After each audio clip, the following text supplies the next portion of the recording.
अशासकीय माध्यमिक शिक्षक संघ ने पेंशन से संबंधित लंबित मामलों के समाधान न होने पर आज से मुख्य शिक्षा अधिकारी कार्यालय परिसर में भूख हड़ताल प्रारंभ कर दी है। सेवानिवृत्त शिक्षकों का आरोप है कि उनकी पेंशन में अवैध कटौती की जा रही है। शिक्षकों का कहना है कि पेंशन स्वीकृति के दौरान मूल वेतन में 5,000 रूपए तक की मासिक कटौती कर दी गई है। इतना ही नहीं, कुछ शिक्षकों को 3 वर्षों से पेंशन प्राप्त नहीं हुई है। संघ के पदाधिकारियों ने कहा कि उत्तराखंड के 13 जिलों में से केवल अल्मोड़ा में ही सेवानिवृत्त शिक्षकों के साथ ऐसा भेदभावपूर्ण व्यवहार किया जा रहा है। उन्होंने मुख्य शिक्षा अधिकारी पर मनमानी करने और शिक्षकों का उत्पीड़न करने का आरोप लगाया। शिक्षकों ने चेतावनी दी है कि यदि इस भूख हड़ताल के दौरान किसी भी शिक्षक के साथ कोई अनहोनी होती है तो उसकी पूरी जिम्मेदारी मुख्य शिक्षा अधिकारी की होगी। उन्होंने सरकार से शीघ्र हस्तक्षेप कर पेंशन से जुड़ी सभी समस्याओं के समाधान की मांग की है। सर, यहाँ पर ऐसा है कि जो शिक्षा अधिकारी हैं उनकी मनमानी हो रही है। हम 31 मार्च 2024 से रिटायर हो गए हैं। अन्य 12 जिलों में सारे जो भी पेंशन प्रकरण है वो निपटा करके उनको सारी सुविधाएं दी जा रही हैं, पेंशन दी जा रही, अंतिम आहरित वेतन के आधार पर पेंशन दी जा रही है। और हम लोगों ने कई प्रयास कर दिए हैं और हमारे शिक्षा अधिकारी मानने को तैयार नहीं है। जबकि यहाँ पर से कई लेटर हमारे निदेशक के भी यहाँ पर इनके पास आ चुके हैं और अभी तक मान नहीं रहे हैं उसको। भूख हड़ताल का मामला यह है, हमारे साथी लोग 2023 में रिटायर हुए हैं, तब से न उनको पेंशन दी जा रही है, न ग्रेजुटी दी जा रही है, न कम्यूटेशन की राशि दी जा रही है। जबकि जनपद के 12 जिलों में अंतिम आहरित वेतन के आधार पर कम्यूटेशन भी दिया जा रहा है, पेंशन भी दिया जा रहा है। ये उसको मानने के लिए बाध्य नहीं हो रहे हैं, जबकि डीजी का लेटर भी इनके पास आ चुका है। क्या आगे कार्रवाई रही? हमारी कार्रवाई आगे जब तक ये इसको मानेंगे नहीं तब तक हम भूख हड़ताल पर बैठे हैं। चाहे उसका परिणाम कुछ भी हो, अंतिम समय तक हम इसके आगे लेकर जाकर ही रहेंगे।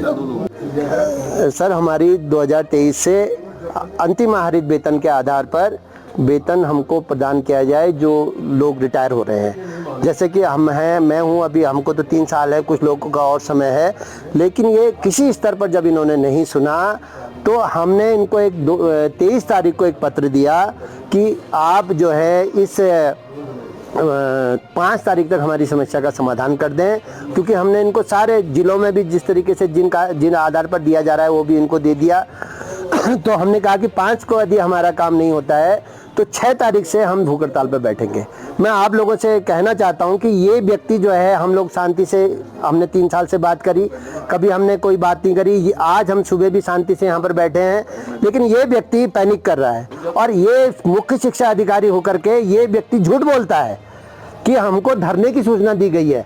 सबसे पहले तो ये पता लगाया जाए कि इनको शिक्षक, पहले तो ये शिक्षक रहे होंगे ना, ये शिक्षक रहे होंगे, इनकी शिक्षक की जांच की जाए, इनके सर्टिफिकेटों की, और इन व्यक्ति को कैसे जो है इन्हें शिक्षक के रूप में कार्य किया और कैसे ये मुख्य शिक्षा अधिकारी के पद पर किन के शय में ये व्यक्ति यहाँ पर जमा है और सुनने को तैयार नहीं है। यहाँ पर ये 62 साल के अध्यापक बैठे हैं, इनको 6-6, 7-7 बीमारियाँ हैं। अगर कल को कोई अप्रिय घटना होती है तो उसके लिए कौन जिम्मेदार होगा? पूर्व से ही प्रकरण गतिमान है और जो 2017 का शासन आदेश है उसके अनुसार तदर्थ और जो भी अनियमित सेवाएं हैं जो नियमित नहीं थी, वेतन तदर्थ, वेतन भोगी आदि, तो उनको तदर्थ सेवाओं का लाभ समयमान वेतनमान के आधार पर अथवा चयन और प्रोन्नत वेतनमान में नहीं दिया जाना है ना। तो मान्य न्यायालय में भी इसमें आदेश किए हुए हैं। मान्य न्यायालय में आदेश के अनुपालन में कार्रवाई की जा रही है और हमने निदेशालय को भी पद से भी पत्र व्यवहार किया है। तो जिस तरह के भी जो भी निर्देश हमें प्राप्त होंगे उसके अनुसार कार्रवाई की जाएगी। और ये प्रकरण मैं बताऊँ आपको कि ये पूर्व से ही इस जनपद में गतिमान है। अच्छा, ये लोग किस खास एक ही मांग कर रहे हैं, वो मांग आप तक पहुंची है?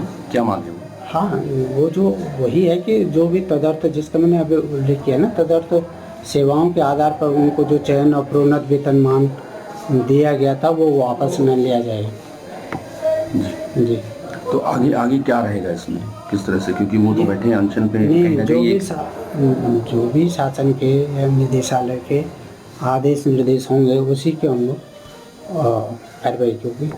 तो शासन के निर्देश के लिए ही आप रुके हैं? हाँ, शासन को हमने पत्र लिखे हैं। शासन के पत्र के अनुसार ही आगे अग्रिम कार्रवाई दी जाएगी। लेकिन जैसे कि और जिलों में, सब जिलों में तो ऐसा नहीं है और अल्मोड़ा जिले में ही ऐसा हो रहा है, ये भी आरोप है कि अल्मोड़ा जिले में किया जा रहा है और इसीलिए आप पे आरोप लगाया जा रहा है। क्या मैंने कहा ना, ये मेरे आने के बाद नहीं है, मुझे तो अगर 2024 में ये प्रभार मिला था, तो उससे पूर्व से ही ये प्रकरण गतिमान है। इसमें कोर्ट केसेस भी हुए हैं और साथ ही राजकीय शिक्षकों का भी इसी समान प्रकरण माननीय न्यायालय में विचाराधीन है। तो इस आपकी जानकारी में है कि बाकी जिलों में ये सब मिल रहा है? बाकी जनपदों का नहीं, लेकिन जनपद अल्मोड़ा में पूर्व से गतिमान था, तो उसी के अनुसार अग्रिम कार्रवाई होगी।